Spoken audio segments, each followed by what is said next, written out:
it's amazing to win this Grand Prix. It's, you know, all the Grand Prix have the same points, but some are a little bit more special than others. And Monte Carlo is the jewel in the crown of Formula One, and you know, to win the Grand Prix the way Sebastian did today was something, you know, quite fantastic, and a very special day for him as well. His first Monaco Grand Prix victory.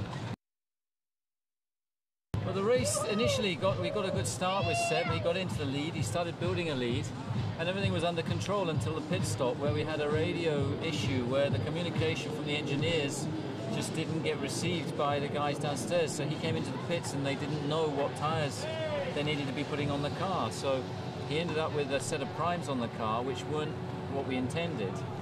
And we said, okay, right, well, you know, now we need to engineer our way out of this. And it wasn't a bad thing, because the prime, we thought, we'll use it in the middle of the race and put the soft on at the end. But then Sebastian managed to make the prime work, and we called him in and he said, no, these tyres are fine, they're fine. And we said, okay, leave him. And it was almost like going up to the casino and putting everything on red. And he made it work. And it was down to his driving today, and that he managed to make the tyres go that long. And in the end there was the accident, a very nasty accident that he managed to avoid. And the restart on the soft tyres, you know, was pretty comfortable for him in the end. But even without that, I think he would have held on to win the Grand Prix. Well, they were pushing so hard, and their tyres were younger than Sebastian's, but he was very smart, because he kept pushing in the areas he needed to be quick. He needed to be quick onto the pit straight, and he needed to be quick in the tunnel. And the rest of the track, they weren't going to overtake him, so he would back them up and then have a very clean exit. And for me, it was one of the most intelligent drive I've seen him race in his short career. Well, today you've got the pressure of racing in Monaco with the barriers only millimeters away. You've got tyres that are degrading. A lot of debris on the circuit as well. Huge pressure from behind, and Sebastian dealt with all of that without any problem. And I think that's just how he's developing, how he's growing, as a person, as a driver. That he's just got stronger and stronger.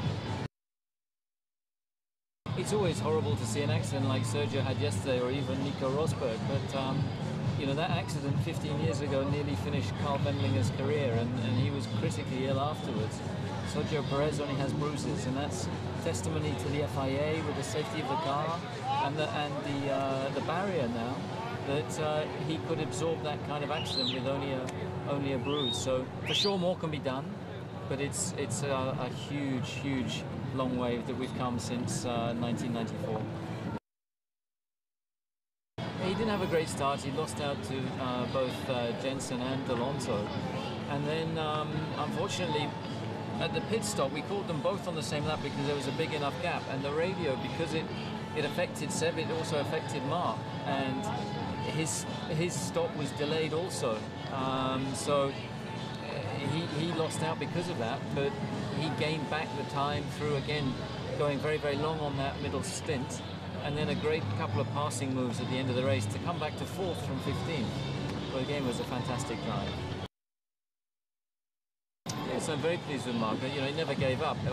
All the way through the race, he just kept pushing and pushing, and sometimes things don't go quite right. We saw McLaren have problems in the pits today and so on, but I think the key thing for the team was we didn't panic, and we recovered the situation, and ultimately won the race, which is a phenomenal result for Red Bull. The team needs everybody to do their bit, and the drivers did their bit today. The team did their bit. The KERS worked perfectly through the race, and all those things came together. So I think it's all about teamwork. Red Bull is not about individuals. It's about working as a group of people with one goal, and we achieved that goal today, which is one of the mini goals for the big goal of the year.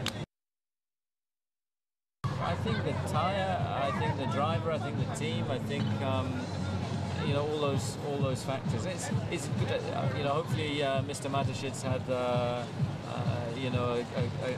good glass of Red Bull at the end of that, because for the Austrian national anthem to be played for the second time in Monaco in 2 years is something very special, and you know, it was a great pleasure to have him with us last week in Barcelona, and I hope he was taking great pride from today.